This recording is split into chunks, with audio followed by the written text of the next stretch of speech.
Donc maintenant, on est dans une situation où c'est ce que vous dites qui renforce l'extrémisme. Quand vous dites que l'immigration pose un problème, il faut aussi parler des avantages de l'immigration. Parce que moi, quand je travaille en France, je paye mes impôts ici. Donc les étrangers qui sont là, il y a une partie qui peut travailler et envoyer au pays aider. La majorité paye ses impôts, s'installe dans vos pays, enrichit vos pays. Donc ce sont des citoyens productifs. Après, il faut voir, il y a une minorité qui vient, il y a des morts, certes. Mais je voulais souligner une chose. Le discours que vous avez, il est encore légitime tant que l'Afrique restera muette.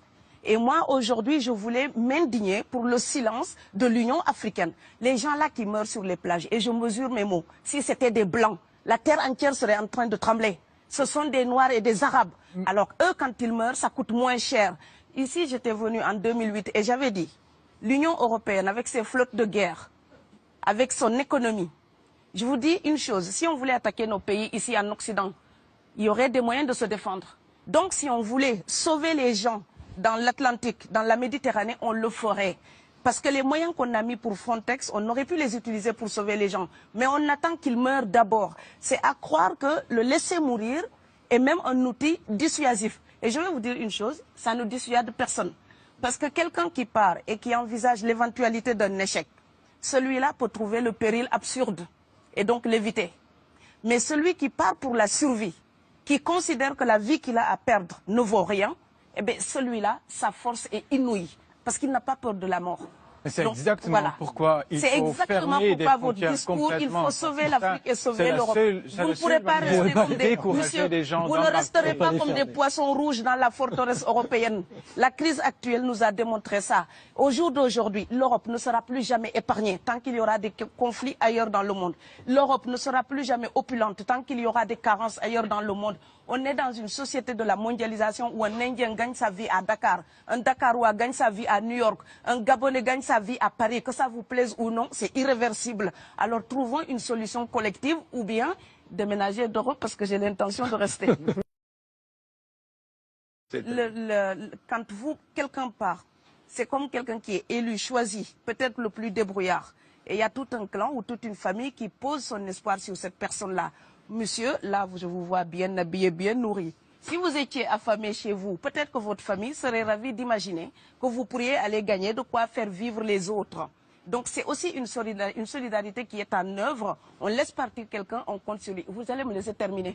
Et Schengen, entre guillemets Schengen, ça me permet d'être invité aux Pays-Bas, monsieur, donner des conférences dans vos universités. Quand ils trouvent que mon cerveau est convenable, là, ils l'utilisent.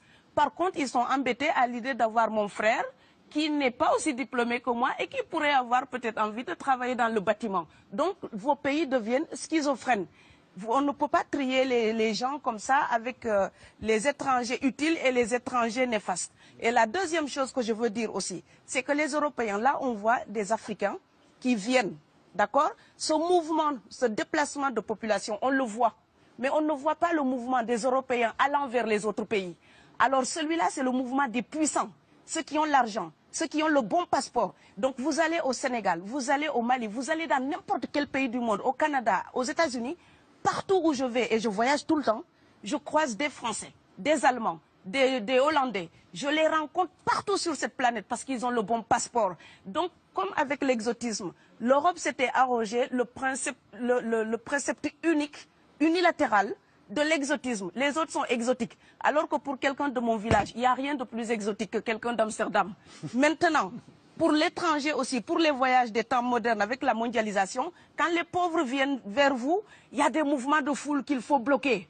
Mais quand vous, avec votre passeport et avec toutes les prétentions que cela donne, vous débarquez dans les pays du tiers-monde, là, vous êtes en terrain conquis.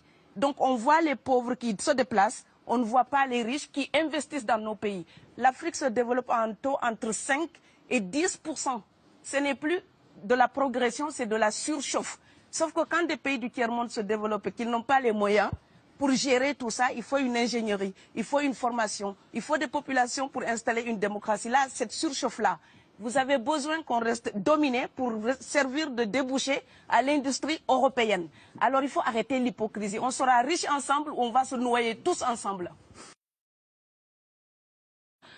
Et je pense que l'Afrique et l'Europe, par exemple, sont là comme des enfants qui se regardent à travers un miroir déformant. Il serait enfin temps qu'ils se respectent, enfin qu'elles se respectent suffisamment pour que l'Europe arrête de nous envoyer ses déchets industriels pour construire avec nous de véritables industries, pour que l'Europe participe à ce développement et que l'Afrique, 60 ans après les indépendances, arrête de dire c'est la faute des autres. Au bout d'un moment, indépendance, c'est responsabilité. Si nous sommes vraiment indépendants en Afrique, nous sommes aussi responsables de notre destin.